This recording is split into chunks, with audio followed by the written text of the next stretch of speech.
A happy New Year to you. Welcome to episode 1 of the Serial Talker podcast. I'm your host, Peter von Gomm.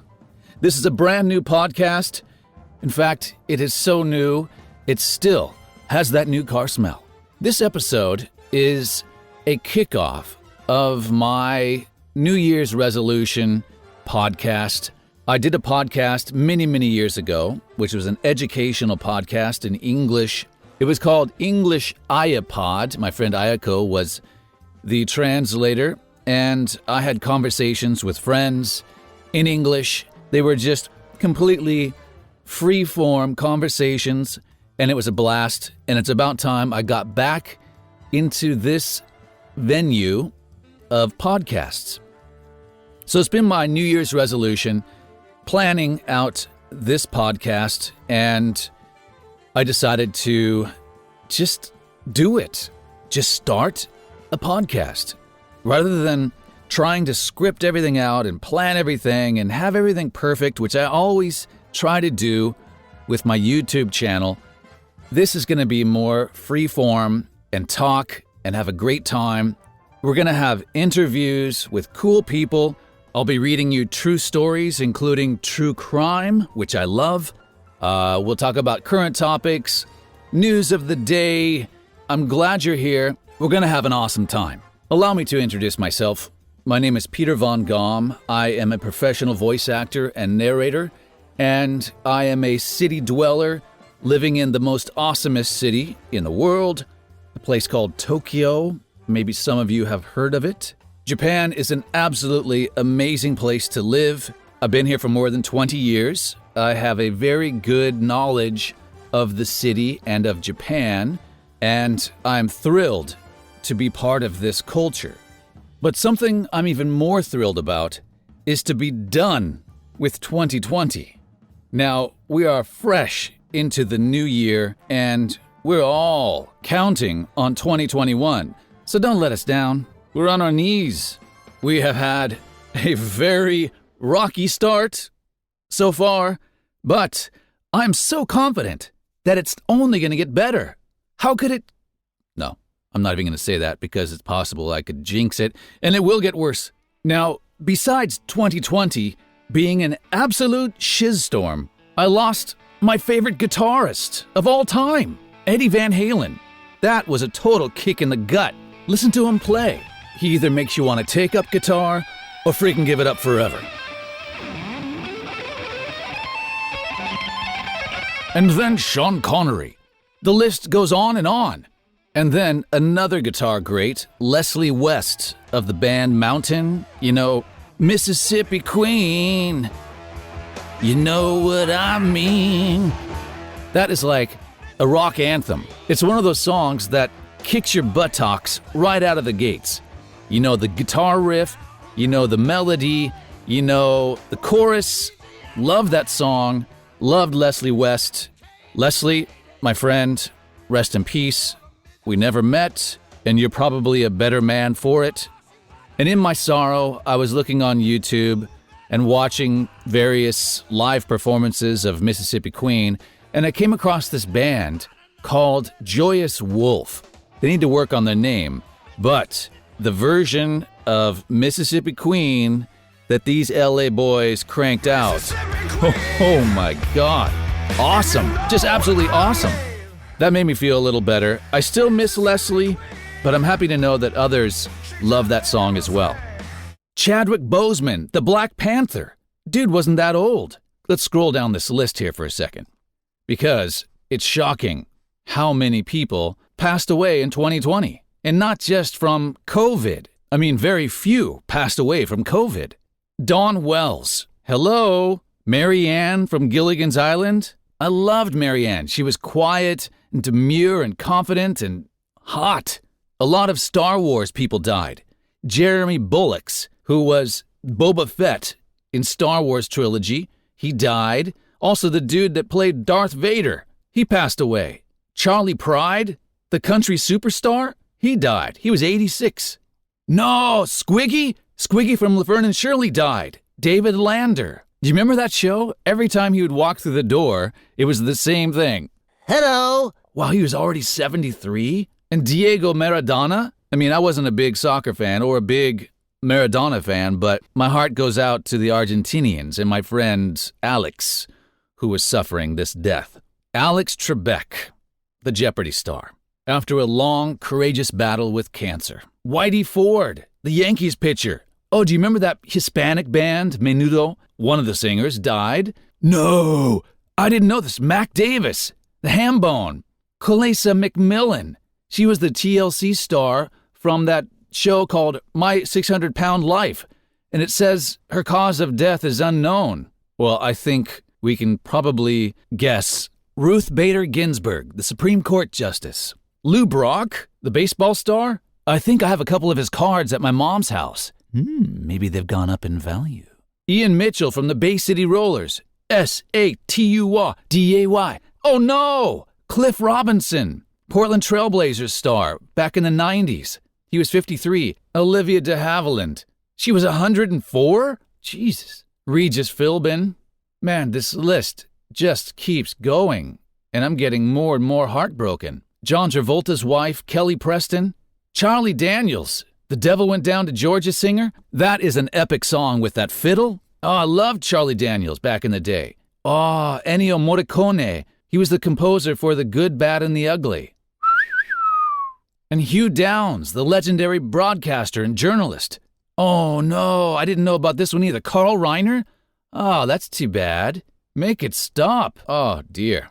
That was a sobering list of greats that passed away in 2020. Thank goodness we're in a new year, but I suspect that we will have a similar list at the end of 2021. But let's look on the bright side. We've got a very promising future ahead of us. I am certain of that. We've got nowhere else to go but up. In our first true story of 2021, we have a white knuckler from inside the House chamber at the Capitol in Washington, D.C., as an angry mob was making their way into the Capitol. Congressional reporter Haley Talbot was inside when the violence and chaos started.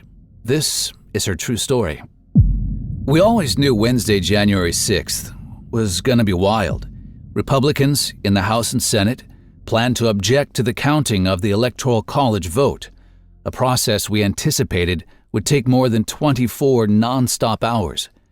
I made the rounds to our various camera positions on the Hill and met up with Casey Hunt as she prepared for the network special and appearances on the nightly news and the other zillion demands she would have that day. Minutes before the joint session convened, I told her I was heading over to the House side to prepare for pool duty inside the chamber. When I walked into the chamber a few minutes before 2 p.m., I felt so prepared. Our team had all been reading in and studying the dynamics of the event for weeks, ever since we realized what a saga the largely procedural process was going to be. I started my pool note, intended to add color and context to everyone's reporting, and made up moments that are not captured by C-SPAN's cameras. Typically, it's a combination of who was refusing to put on their mask, who's participating in a standing ovation, which members are huddled in the back chatting, maybe even a quick reference to a member caught snoozing during the extended proceedings. Hey, from a frigid House chamber, I'm your pooler for the 2 to 4 p.m. portion of the joint session, I announced. I didn't get too much further when I began to sense something was off. There were murmurs from members on the floor as Arizona representatives who were objecting to the state's certified election win for President-elect Joe Biden continued with their speeches. I think we were all getting texts and tweet notifications about what was transpiring on the steps just outside the building. And yet, I felt so safe. I kept thinking I was in the safest place possible. I told my bureau chief, Ken, I am not the one you need to worry about, I said, as I was scared for my colleagues in the building's offices. I am the one in the chamber. This is the safest spot in D.C. Looking back on what I had said and what transpired makes this even more shocking and unbelievable to me. I looked back on a text I sent at this point to a concerned House staffer checking in on me. "Are you staying safe?" he asked. "Yes, thank you. I'm in chamber as pooler, so feel very safe. I hope you aren't here," I replied, totally naive as to what was going on outside the building. "Thank you, I am not, thank God," he wrote. The session was interrupted and recessed for a few minutes. Shortly thereafter, in a very aggressive tone, Representative Phillips from Minnesota yelled, "This is because of you!" towards the Republican side of the chamber. The joint session resumed, but at this point, people were getting very agitated and nervous. It was clear parts of the complex were not safe, and the mob outside was more threatening than the police had anticipated. These moments felt painfully long amid so much uncertainty.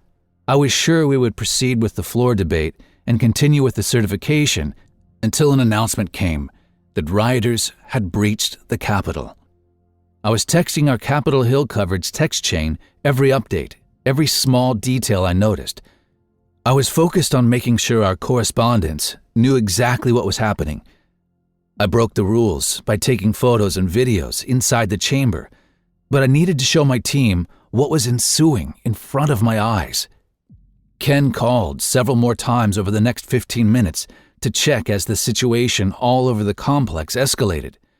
I remember being frustrated when his calls would break up and cut off the videos I was taking inside. I didn't yet understand the seriousness of this situation. That quickly changed when an announcement was made that there was tear gas in the rotunda. "Grab the gas masks under your seats and be ready to put them on." That's when the panic was really palpable. Everyone was shuffling, yelling. No one knew what to do or where to go. There wasn't a gas mask under my seat in the gallery. I remember scanning the seats around me, but couldn't locate the large black sack I'd seen other members furiously grab and rip open. I yelled to a nearby Capitol police officer. Nothing happened. I turned back towards the House floor, watching as members started fitting their masks on their heads. I continued to text the group what I saw. I yelled again for a gas mask, and the officer threw one down. Amidst the texting and answering calls, I didn't start putting it on until I saw everyone around me had filled their hoods with air and had their faces covered by the contraption. I was the only person on the television side of the gallery, since I was the assigned TV pooler, and all of my colleagues working for print publications were nearby in their designated section. They started climbing over railings to get where I was, and we all moved down to where other members had already scurried under their chairs. We huddled as close as we could to one another. I kept thinking that even though we were all sheltering under our chairs, we weren't under any real threat. And then the glass shattered. A pane in the glass of the intricate doors to the speaker's lobby were smashed through by rioters as they tried to make it onto the House floor and attack the very center of democracy in America. I caught glimpses of the standoff below as officers barricaded the door and drew their guns to defend the dozens of people inside. I started to hear the quiet whispering of prayer.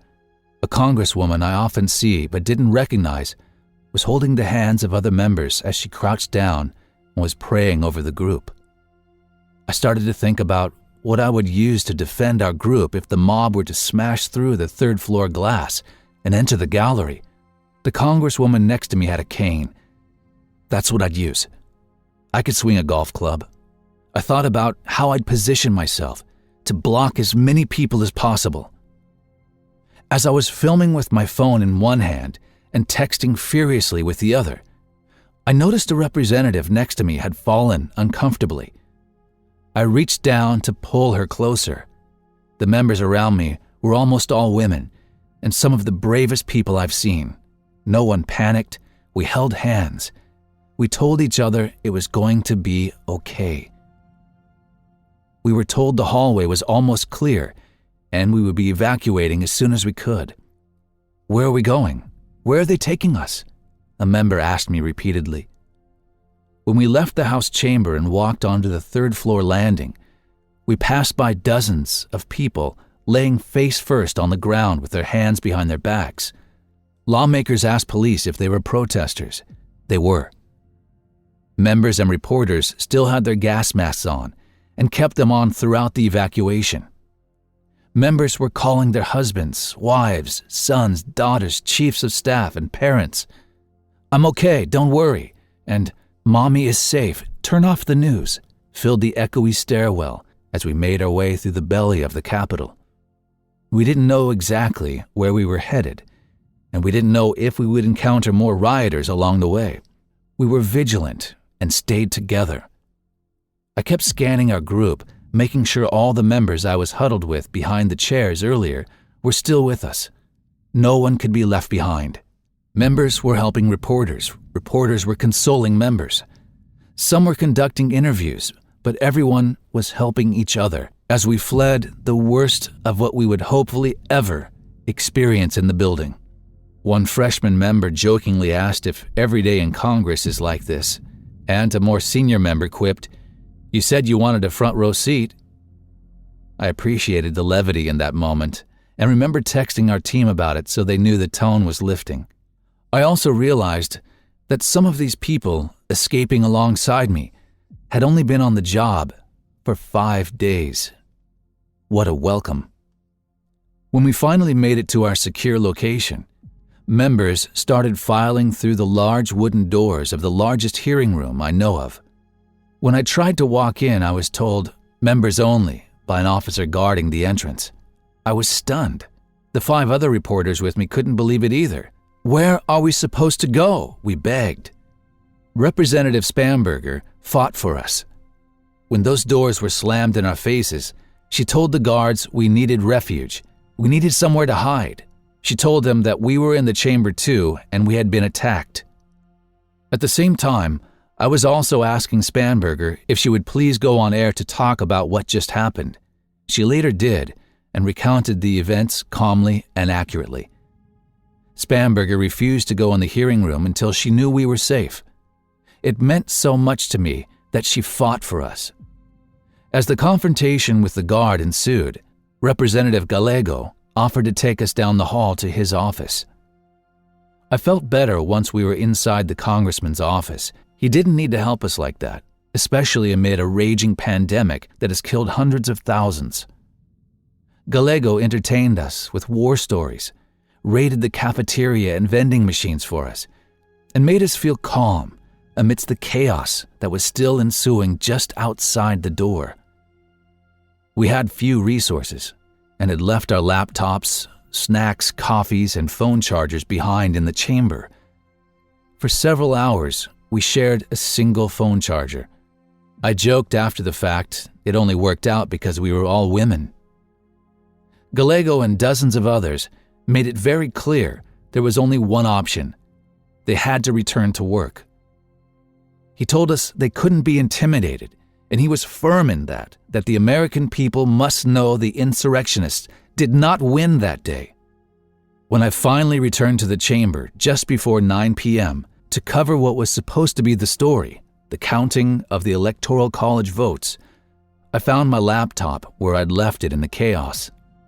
My pool note, never sent, was still open on the screen. Where I'd pre-written a general top of the note, I started writing over it words I could barely string together in actual sentences, like chaos, confusion, and alarm. Of course, there was a lot I didn't see happening outside the Capitol on Wednesday. It was once I watched the coverage on TV the next morning that I understood the full picture.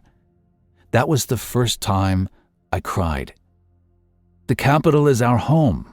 This happened in the people's house. This was an attack that not only harmed the members, staffers, and reporters, but every custodial and food service worker in that building Wednesday afternoon. People died, including a Capitol police officer. What a dark, dark day.